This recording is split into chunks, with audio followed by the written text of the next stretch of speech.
변호사님, 개인회생 절차가 어떻게 되나요? 개인회생 절차는 신청, 개시, 인가, 신청, 개시, 인가 이렇게 세 가지를 기억하시면 이해가 쉬우실 겁니다. 나의 채무를 탕감해 주세요. 법원에 요청하는 게 신청이고 소의 제기죠. 법원에서 심사를 해봤더니만 해줄 만하네.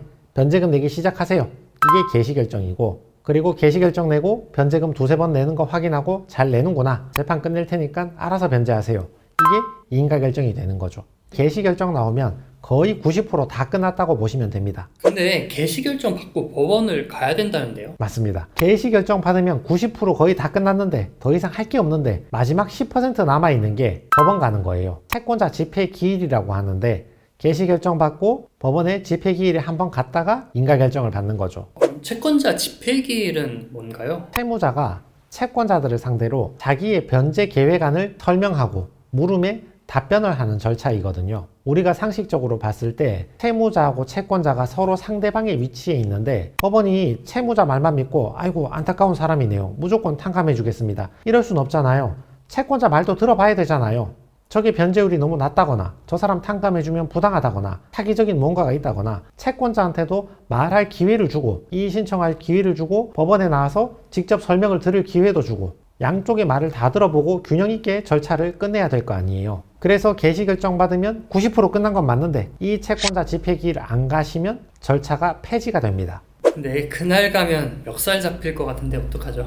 자, 이거 걱정하시는 채무자 선생님들 많으신데요. 이론상은 채무자가 채권자에게 변제 계획안을 설명하는 날인데 실무상은 채권자들이 거의 안 옵니다. 채권자들이 거의 오지 않고 채무자들끼리만 잔뜩 모여서 실무상 출석 체크 정도 의미로 가볍게 마음먹고 갔다 오시면 됩니다. 채무자가 바빠서 못 가면요? 자, 일단은 대리 출석이 되지 않거든요. 가족이나 변호사님이 대신 가면 되지 않습니까? 뭐 그렇게 물어보시는 경우 있는데 남이 대신 못 갑니다. 반드시 본인이 가야 되고, 그리고 애초에 채권자 집행기일을 2달, 3달 전에 미리 알려주기 때문에 그날 약속이 겹쳐서 못 간다 이런 일은 거의 있지 않을 겁니다. 다만 아주 특별한 일이 생겨서 몸이 갑자기 아파졌다거나 병원에 가야 된다거나 이렇게 특별한 불출계 사유가 생겨서 못 가게 된 경우에는 대리인 사무실에 요청해서 못 나가는 불출석 이유를 법원에 설명을 하고 그리고 다른 집행기일을 잡으시면 됩니다. 주의사항이 있을까요? 자, 채권자 집행기일의 주의사항이 몇 가지가 있는데요. 첫 번째는 신분증을 지참하고 가셔야 합니다. 방금도 말씀드렸지만 대리 출석이 안 되잖아요. 본인이 직접 가야 되니까 신분증 가지고 가셔야 되고, 두 번째는 채권자들이 거의 오지 않기 때문에 절차가 굉장히 빨리 끝나거든요. 출석했는지 확인하고 중요한 거 한두 개만 짚어주고 절차가 바로 끝나버리니까 절대 늦으시면 안 됩니다. 미리 가서 대기하셔야 되고, 세 번째, 제일 중요한 거는 변제금을 다 내고 가셔야 됩니다. 여러분 개시 결정 나면 변제금 내야 된다 했잖아요. 그러니까 내가 내야 되는 변제금 내고 그 다음에 채권자 집행기일을 출석하시기 바랍니다. 혹시 못 가면 어떻게 되나요? 내가 못 가는 이유를 법원에 미리 불출석 사유를 설명하고 허락을 받은 경우에는, 다른 집행기일을 받은 경우에는 뭐 못 갈 수 있지만 그런 말도 없이 그냥 못 갔다 이런 경우에는 원래는 폐지를 하는 게 맞는데 법원에서 사정을 봐줘서 다른 집행기일을 한 번 더 잡아줍니다.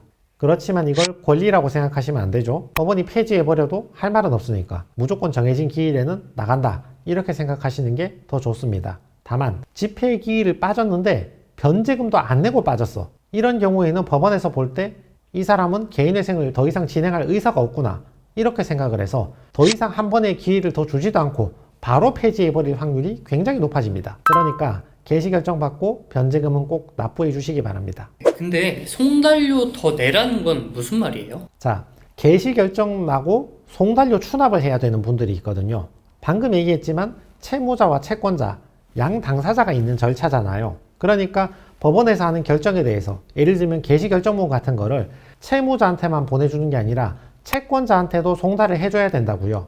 은행이야 우편물 보내면 바로 받겠지만 개인 채권자 같은 경우는 뭐 이사를 했다거나 이래서 못 받을 수도 있잖아요. 그런 경우에는 개시 결정 받았지만 거의 할 일 없지만 채권자한테 송달이 안 된 경우에는 신속하게 채권자의 주소 보정을 해야 되고 추가적으로 나오는 송달료를 납부를 하셔야 하는 거죠. 물론 대리인 사무실에서 주소 보정 같은 건 알아서 하겠지만 송달료 추납이 나오는 경우에는 신속하게 납부를 해 주셔야 합니다. 그러면 또 다른 주의사항이 있을까요? 개시 결정이 늦게 나오면 맨 처음에 변제금 낼 때 2번, 3번치의 변제금을 몰아서 내는 경우가 있다 했죠. 개시 결정이 빨리 나오면 그런 일이 없는데, 그러니까 여러분 개인회생 신청하시면 이자하고 카드값 안 내시잖아요. 그거 잘 모아놨다가 개시결정 나오면 바로 변제금 낼 수 있도록 주의해 주시기 바랍니다.